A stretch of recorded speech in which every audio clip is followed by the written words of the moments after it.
Rev up your engines!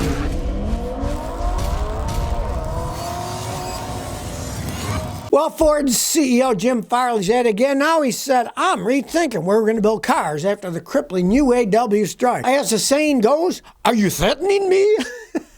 They're threatening we'll leave the United States, right? They already built a whole bunch of stuff in Mexico, right? All the Mavericks are built in Mexico. All the electric, in quotes, Mustangs, the electric ones, they're made in Mexico. And here's the stinker of it. You can see these guys got their hands in all kinds of different deals because all that tax credit and stuff for electric cars, it includes cars made in Mexico because they call it North America. Now, the bill in Washington was supposed to help Americans, United States citizens, get good jobs and keep manufacturing here, right? Including Mexico doesn't really count to me. I mean, I can understand including Canada. They're pretty much the same as Americans, you know. I've had Canadian-built cars. They were excellent, right? The Mexican-built ones, they leave much to be desired. Farley's saying, well, we build our big trucks here in the United States, man, maybe we'll start moving into Mexico too, just like GM did. All I gotta say, Jim Farley, is you better get your butt in gear and start making quality control because you're making some pretty crappy vehicles.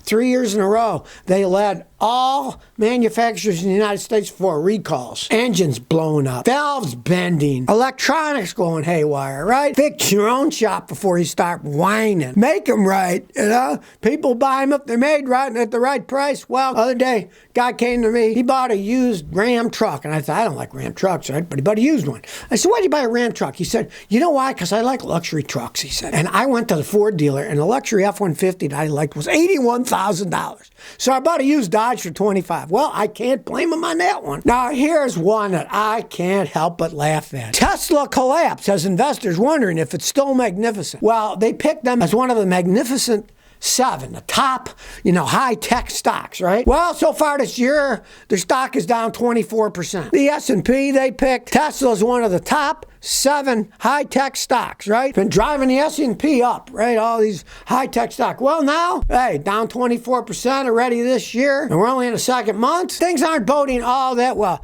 It looks like the bubble is finally starting to bust on expensive electric cars.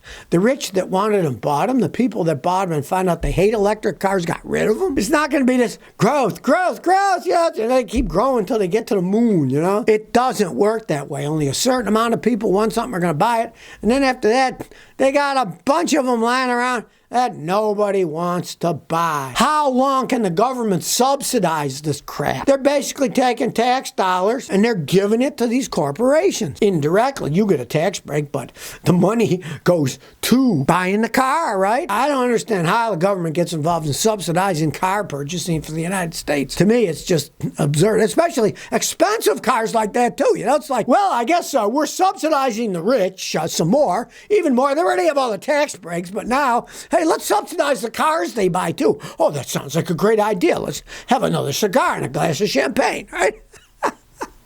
Well, maybe the champagne and cigar days are going away for Tesla. And all I got to say is, not too soon as far as I'm concerned. Should have happened earlier. Scotty609 says, maybe I'm superstitious, but is it better to store my car outside, backed into the driveway, or pulled in? I'm only concerned about longevity of car, paint, tires, etc. Doesn't matter which way you park it, it's just sitting there, right? I mean, try to stay away from trees. If you got a lean-to, park it so the sun doesn't shine in on it that much. But one thing you might want to be concerned about is having your car stolen, right? Now, guys will tow cars away all the time and steal them with a tow truck. So, in that case, you're better off backing in, putting on your emergency brake, and it's much harder to steal them that way than it is to just pick up the back of the car with the emergency brakes on and drag it away. So, if you back it in, it's harder to steal them that way with a tow truck. They're backed in, it's a harder deal. The wheels are going to be locked because you got your emergency brake. Remember to put your emergency brake on. And then people may not steal your car. Otherwise, it doesn't really matter which way you park it. Now, let's face it, if you're not a morning person, back it in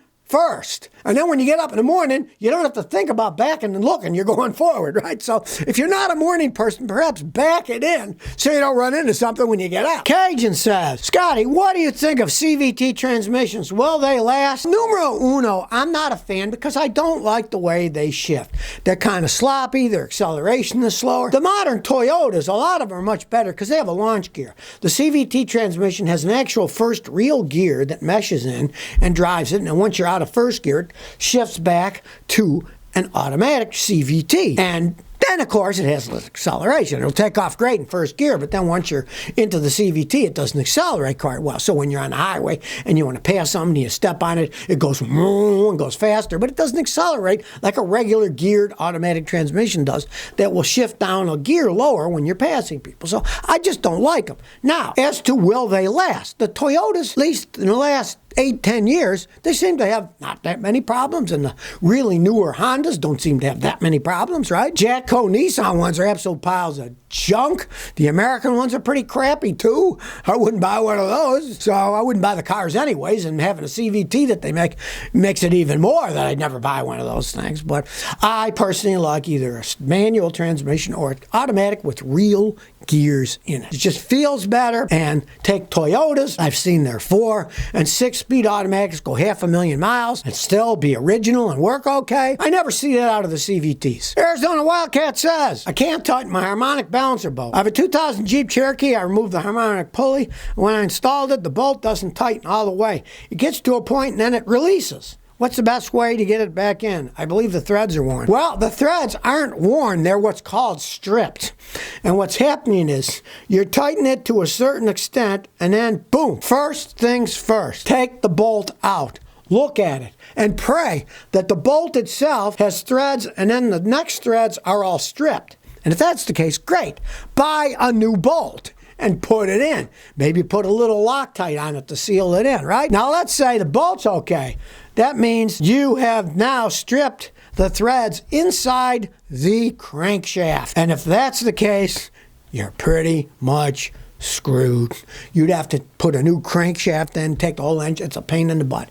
Now, if you know any really good mechanics, you might ask them, could you please try to rethread that inside the crank and put an oversized bolt on it. Now, the problem is, crankshafts are heat-treated steel, so they're super hard, and it's often very hard to rethread them on the vehicle. But if you could find somebody who did, that's your really only other option. Other than, if you want a kind of a sloppy way, and it might last a while, I've seen people do it, is get some JB Quick Weld. It's 2,2 epoxy. Mix it up, put it on the threads. Quick tighten it in and leave it. Let it dry overnight. I've seen that last for years and it won't come out. That's pretty good sealer. Now, of course, it's not the same as having all the threads as tight as they're supposed to be, but what the heck? Rather than having to replace the whole engine or rebuild it, sometimes that will hold it in for years. I've seen it happen with people. I've seen it, so it's worth a try if everything else fails. There's something you have to see to believe, but I believe it because it was a Ford dealership. See this woman here? She had a Ford, and it was only a few months old. She took it in for an oil change. And then when she went to get it back, it was all smashed in like this. Because the guys working at the Ford dealer, I guess, drove it out to get lunch at McDonald's or something, and they got involved in a wreck. So she took it to the Ford dealer because they had that free oil change for new cars, right? What did they do? They also smashed their car up for free, and they refused to pay for it. It got in a front-end wreck. And this was in Texas, and these insurance companies do this deal where they put blame on each side if they think there is. So they said 30% of the blame was on the driver who worked for the Ford dealership, right? And the Ford dealership said, we're not paying for it. And so, hey, they took a car out, they smashed it up, and then they're saying, oh, we're not going to pay because we don't think we're liable for 30%. It was the other person's fault, right? Their guys are driving the car. Therefore, they are liable for anything that happens. Any car dealership is supposed to have insurance for when their guys drive other people's cars, right? They get blanket insurance. My father had it when he ran a gas station, even way back in the day, so that we could drive any of the customers' cars, and if something happened, there's insurance that's covering it, right? Well, this guy's at the Ford dealership, they're either sleaze bags, and they wouldn't use their insurance, or they didn't have it at all. Either way, they're responsible for it. Typical at a Ford dealer, you know. They just want to make money, and if they got to pay out money, they don't want to pay out money at all. Their guy was driving a vehicle. They're responsible. They should pay for it. On the other hand, I've seen this happen, and it's not their fault. Let's say your car's left at a dealership in the back lot in a fenced-in area. If somebody cuts the lock to the fence and then vandalizes or steals your car while it's there, you have to use your own insurance because they show good faith. They had it locked in a gate. And if somebody broke in and stole it, that's just like your car broken in while you're parked on the street, right? Then you'd have to pay it, not them. Now that makes sense. But their guys were driving the car. They smashed it up and they refused to pay for it. Back in my hometown of Houston, I feel sorry for this woman. But you know what I say? Don't ever buy another Ford. Teach them a lesson. And all you people that are watching this, shame the Ford dealers that do stuff like that.